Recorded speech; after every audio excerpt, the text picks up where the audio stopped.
ne ne lim yi nga xam ne joxe neen ko de manière officielle am na leneen loo xam ne mu ngi ci gannaaw boo xam ne peut-être pour ne pas faire peur aux Sénégalais du ñu ko wax gis nga comme ni nga ko waxee rek y a beaucoup de saccage ak ay édifices yoo xam ne on nous parle de même ay milliards yu bëri yoo xam ne état bu Sénégal war na ko mun a dëbbu ba dabbu pour construire li nga xam ne moo nekk dégâts yi nga xam ne les manifestants occasionné nañ ko paas si nga xam ne xewoon na si bés yi ñu weesu on nous parle d'un vent de révolution boo xam ne Sénégal mënu ko ñàkk traversé selon vous est-ce que révolution boobu aussi lañ toll. c'est-à-dire. changement bouleversement. alors moi je dis une chose njàpp. xam nga sànq wax nga mbiru université bi ñu taal ak la ca des. soo bëggee xam ndax dañu nekk ci niveau changement bouleversement révolte et cetera da ngay dem foofu nga xool cette jeunesse là bii revendiquer ba niveau la toll. ñun jamono ba nga xam ne dañ doon revendiquer xoolil. je parle de la génération des années 80 di wàcc et cetera. mais njàpp on n'était pas à ce niveau d'information là. il y avait pas internet. benn support média moo fi amoon. Office radiodiffusion télévision sénégalaise. créé en 1972. Excaf Télécom créé en 1972 était à niveau imprimerie. donc benn télé fi ne woon. c'est à partir de l'élection 1993 on va dire à partir de 1990 jàpp 91 dañu dugg ci process de libéralisation de la bande FM. fréquence de modulation. à partir de 93 ñu jàll élection yu bëri trouble ñu naan Abdoulaye Wade gagné na ñii ne non Abdou Diouf a gagné coow li bëri mu am gouvernement boobu nga xam ne ca la président Abdoulaye Wade duggee à partir de 93 94 ñu libéraliser la fréquence. bande FM bi ubbeeku Dakar FM après Dakar FM de beaux souvenirs Michael Souma Anna Jouan Éric Barbosa Christian Noël et cetera nos amis là nga dem ci Dunia FM. 94 Sud FM 94. Walfadjri 96 affaire yi éclaté ubbeeku nga am ñetti journaux Kafar Libéré Sud Hebdo Walf. Pape Samba Kane Mamadou Oumar Ndiaye Témoin ak Babacar Touré Sidy Lamine Niass mais niveau d'info bi ñu amoon niveau boobu nekkoon lu ndaw génération boobu di ñafe di ñëw di avancer.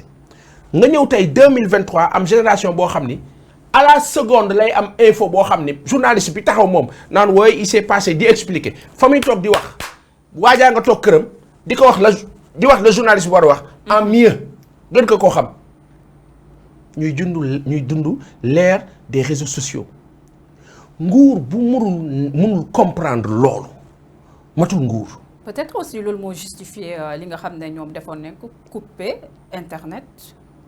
comment tu mais non c'est-à-dire que la coupure de l'internet soi-disant ma déglu maître Moussa Bocar Thiam nu mu ko nu le ministre de l'information mu expliqué ni vous savez en fait ni message de haine yi daw ci réseau yi la muy yàq moo ëpp économie bi yàqu bu ñu tëjee internet bi et dans ma petite tête là ak sama limite ma ne sama xel monsieur le ministre respecté naa la trop mais d'accord ma xamul tax d'accord ma parce que jaaykatu dàll bi nga xam ni dafa war a defar 70 paires de chaussures dépendre ci fréquence su internet bi ak transfert d'argent bi ñu bloqué. c'est vrai nga yàqal ko marché nga bàyyi woon kook marché def message de conscientisation ci biir réseau yooyu moo gënoon pertinent. c'est vrai temps bi nit ñi di jël di def message de haine nga jël temps boobu def message de paix ci réseau yi. nga jël temps boobu expliquer lu war a tax du ñu dem ci lii niveau bi kon yow amoo patience su temps boobu waaye am nga yàkkamtiwu coupé. sommes-nous en face d'un état autoritaire pas ça on est je ne sais pas si on est en face d'un état autoritaire ou dictateur mais c'est un régime je parle même pas de l'état mais de régime c'est un régime qui fonctionne ak ego. da ngay sentir ne actes yi di am ni du xel mais ego la maanaam mer.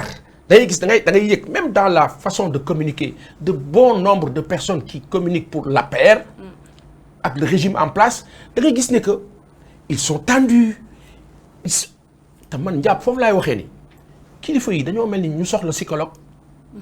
xam nga lu tax njàpp man mën naa nekk ci nguur am tous les avantages possibles am toutes les opportunités possibles am sens de signature pouvoir de décision et cetera de décret de nomination ba pare di mer waa lu ma mer njàpp ma yore loolu yëpp ba pare di tàng xol mais kon man du ma nit.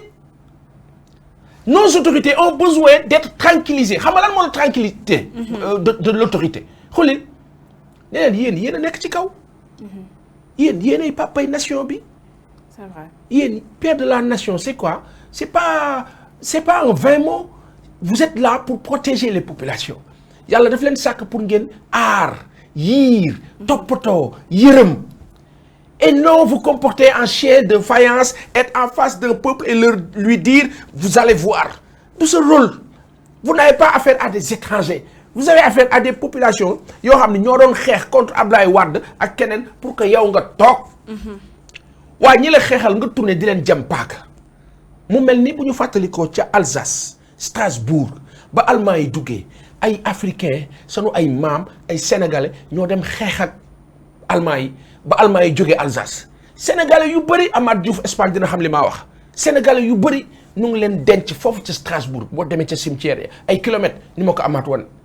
xoolil ma lay wax benn affaire dañu toll ci jamono boo xam ni waxtaan bi ñuy waxtaan ak suñu kilifa yi mooy waxtaanu nit. dépassé na mbirab état peuple. yëfi nit waxtaanu nit. ne leen yéen ñii di dee nii est-ce que xam ngeen ni ay nit lañu. am yaay papa njaboot est-ce que xam ngeen ni notre petit frère à Bargny Doudou Diène il est né en 1989 maa ngi jaalewaat famille am bu baax ak ñoom Fatou Ndoye mbokk yooyu lan lañ ko faatee manifestation bi am ci biir 2 jours yooyu fële ca Bargny 1h du matin tiré bal ñetti bal soi-disant kan moo ko tiré ka def lu ñaaw loolu un jeune garçon 3 enfants bàyyi jabar ñu faat ko ci comme ça sur du n'importe quoi la question c'est quoi une fille qui a menti à tout un peuple foutre un bordel pareil et on continue à persister dans l'erreur donc nit yooyu nag il faut que ñu wax leen ne da ngeen a soxla psychologue il faut que ñu wax leen nag yéen da ngeen soxla ak warma bi ñu am ci yéen ñu waxtaan ak yéen ci nit ak nit. mais est-ce que fille boobu am na conscience par rapport ak li mu créé. elle est aussi victime que ñi mu def na interjecté na appel par rapport ak. c'est une excellente nouvelle. ah oui. ouais. moo tax nga wax loolu. ah c'est une excellente nouvelle. ah oui. je vais te surprendre. c'est une excellente nouvelle parce que voilà une opportunité immense. de corriger ce procès. comment ça. moom appelam ça n'a rien à voir avec le verdict d'Ousmane Sonko c'est pour participer aussi. ma ne voilà une excellente opportunité une occasion de calmer les ardeurs. de revoir ce procès de le recorriger de faire de sorte que ñu nekk ci jàmm fa ñuy dem di interjeter appel yàlla nañ fa dem ñu ne leen yéen li ngeen di interjeter sax yéen da ngeen a ñàkk yéen waru leen sax interjeter bay interjeter xulil moo tax fi maa waxee déglu ko bu baax. damay ñaan yàlla waxtaan bu sore am waxtaan bu kawe am ci wutum jàmm rek. wutum jàmm nag bokkut ak bañ dëgg de dëgg moo war a am sénégalais yu bëri ci mbedd mi boo leen ne woon na président Macky Sall dem tey ci guddi ñu ne alhamdulilahi rabil alamin sénégalais yëpp ka mu neex ka mu neexul ka gëm ka bañ bu yeboo waa APR ne waxuñu dëgg am problème. mais mbedd mi moom leeral nag jël leen micro rek tàllal ñëpp xulil ñu ne la bu ñu sañoon tey président Macky Sall bi dem ñu ne ci jàmm mu ne ci jàmm waaye comme il est là ba 2024 incha allah nous respectons. je dis il faut nekk ci logique gu état xulil maa la wax ak aw.